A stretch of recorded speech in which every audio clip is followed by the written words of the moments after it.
Ce projet est dédié à l'évolution des microstructures des superalliages base nickel au cours de leur mise en forme. Et donc pour cela, on s'appuie sur une démarche expérimentale en réalisant des expériences et le développement de modèles numériques de manière à être capable de prévoir, de prédire les évolutions de microstructures que subissent les matériaux au cours de leur mise en forme.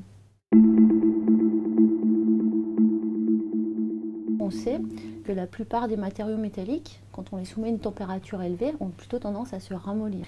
Or, il se trouve que la température de fonctionnement du moteur conditionne son rendement, donc sa consommation de carburant, les émissions de polluants.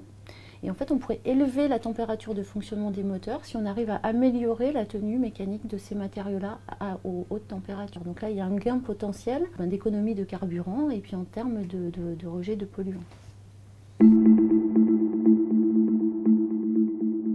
Nos travaux se concentrent sur la phase de mise en forme. Donc ce sont des matériaux qui sont mis en forme à chaud. On va reproduire les conditions du procédé industriel par le biais d'essais thermomécaniques de laboratoire, où l'éprouvette est portée à une température proche de 1000 degrés et ensuite est entraînée en rotation pour donc déformer la matière. Donc ça, ce sont des opérations de forgeage à chaud. Donc compte tenu des conditions de mise en forme, la microstructure du matériau va évoluer. Donc, ce qu'on entend par microstructure, c'est l'agencement des cristaux individuels qui constituent le matériau polycristallin. C'est en fait une caractéristique du matériau qui est très importante à contrôler parce que cette microstructure va aussi régir les propriétés d'emploi. Donc ici au CEMEF, il y a deux équipes qui travaillent sur ces matériaux-là. Une équipe qui se concentre sur les problématiques de solidification et de genèse des microstructures. Et donc l'équipe dans laquelle je travaille se concentre plutôt sur la phase de mise en forme, avec donc l'évolution de la microstructure depuis le matériau solidifié jusqu'à la pièce finale. Et en outre, au sein de Mines ParisTech, un autre centre de recherche qui est le Centre des matériaux, situé à Évry, une équipe qui travaille sur les propriétés d'emploi et plus particulièrement justement sur l'impact de la microstructure sur les propriétés d'emploi. À l'issue de cet essai de torsion, donc le matériau déformé à chaud va être caractérisé par microscopie électronique à balayage. Donc ici, on va essayer de caractériser la microstructure du matériau dans son ensemble, c'est-à-dire déterminer, quantifier un certain nombre de variables, de paramètres microstructuraux, qui sont par exemple la taille de grains, leur forme, la présence ou non de secondes particules à l'intérieur de ces grains, la présence de défauts cristallins comme les dislocations, pour ensuite développer des modèles qui rendent compte de l'évolution de ces variables microstructurales en fonction des conditions thermomécaniques. Donc finalement, si on sait comment évolue chacune de ces variables microstructurales en fonction de l'histoire thermomécanique qu'a vu le matériau, on sera capable à terme de prédire la microstructure obtenue à l'issue de toutes les opérations de mise en forme d'une pièce industrielle.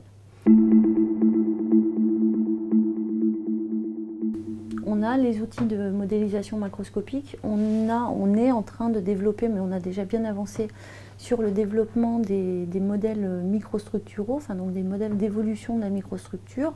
Et maintenant, on en est à un stade où on doit maintenant coupler les modèles microstructuraux avec les outils de simulation macroscopique des procédés, de manière à suivre l'évolution de la microstructure en tout point de la pièce et tout au long du procédé industriel. Le logiciel Forge, qui a été développé sur base des travaux du CEMEF de simulation macroscopique des procédés, c'est un logiciel qui est concrètement utilisé au quotidien dans le monde industriel. Donc ces travaux-là, à terme, permettront de coupler des modèles d'évolution de la microstructure avec les calculs déjà existants et de prévoir donc en plus toute la microstructure de la pièce et son hétérogénéité. Pour l'industriel concrètement, ça signifie que finalement il peut simuler la mise en forme de la pièce dans des conditions autres que celles habituellement utilisées et prédire le résultat auquel il aboutirait en termes de microstructure. Donc non seulement ça lui permet d'économiser du temps, de l'argent pour la réalisation de ces essais à l'échelle semi ou industrielle, mais en plus il a accès avec ces outils-là à des grandeurs microstructurales qu'il n'est souvent pas capable de mesurer. Donc globalement, l'originalité de nos travaux, repose vraiment sur l'association du volet expérimental avec tous les moyens de laboratoire qu'on a pu voir tout à l'heure, et donc sur le développement de ces outils numériques aux différentes échelles. C'est vraiment le dialogue entre ces deux approches qui font la richesse de nos travaux. Finalement, cette approche et ces outils sont tout à fait transposables à d'autres classes de matériaux, donc peuvent toucher aussi d'autres secteurs d'application.